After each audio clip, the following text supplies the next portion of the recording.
So our house is officially on the market, and that has brought up a lot of moving conversations with the kids. So I thought it'd be a good time to talk about how do you explain moving to a child? Because I take a different approach for the different ages of my kids. But there's three key things. Okay. The first one is being open. I believe in being completely open about the move, when it's coming up, how long we have to prepare, what it's going to look like. I don't like to hide any of those details from my kids. And I think that the earlier they know, the better, because then they have time to ask those questions, right?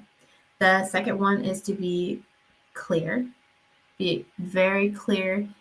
And I would say maybe even make a point to reiterate and make sure that they are understanding what you're saying in the same aspect. Because sometimes when I think I'm being clear about the move, my kids are interpreting it as something else.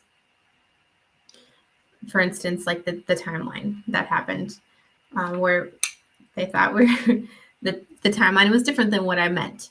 Okay. The third thing is walk them through all of the steps.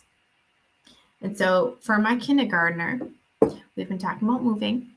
And we now have 9 weeks until our move, 9 weeks until the day that we leave, or 9 weeks in one day, I think it is.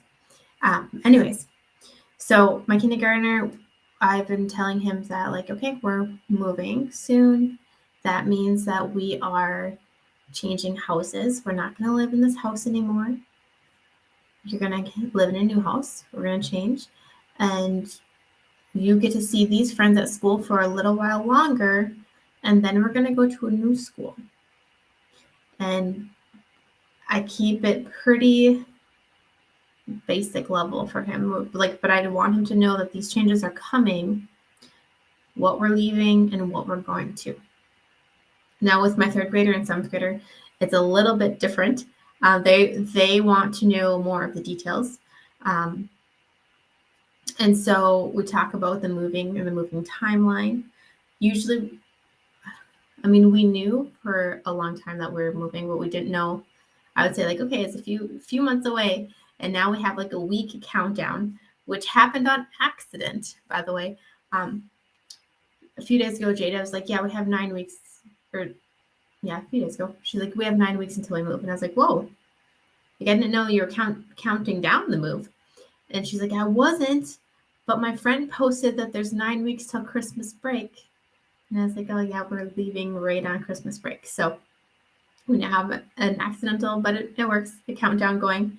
And that's been nice for talking with Hugo, my third grader, too, about what's happening in the move and when he needs to make contact with his friends, because we've been talking about how to stay connected with your friends even though they're moving. So he has a list of friends that he's trying to get on Kids Messenger, so he can still talk to his friends.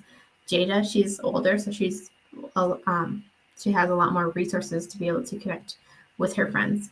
And then another thing that we're doing to help with this transition is we're future planning.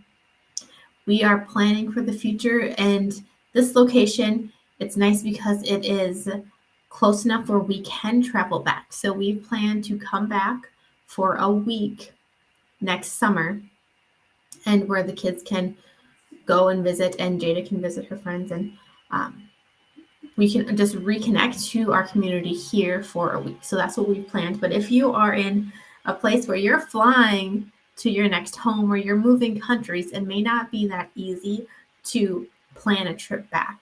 But there are other ways that you can plan to connect. Like, you can plan to have Zoom meetings, you can send cards, you can do a lot of virtual things to connect. The point is connection to your community. It doesn't have to be in person, but it does ease the process if you're able to plan a connection time in the future. So that's what we're walking through here. It's officially 9 weeks and 1 day away, and I'm very thankful for the different conversations that it has sparked. Some of the conversations have been hard. Elwin is like, why are we moving? We other kids don't move. Something like that. And so it was a good conversation because I didn't realize that he has already noticed that other kids don't move a lot. So that was a good conversation. And even though some of these conversations can be hard in walking kids through transitions, it also can be beautiful too. So I hope you guys are finding beauty in even some situations that can be hard too. So have a good day.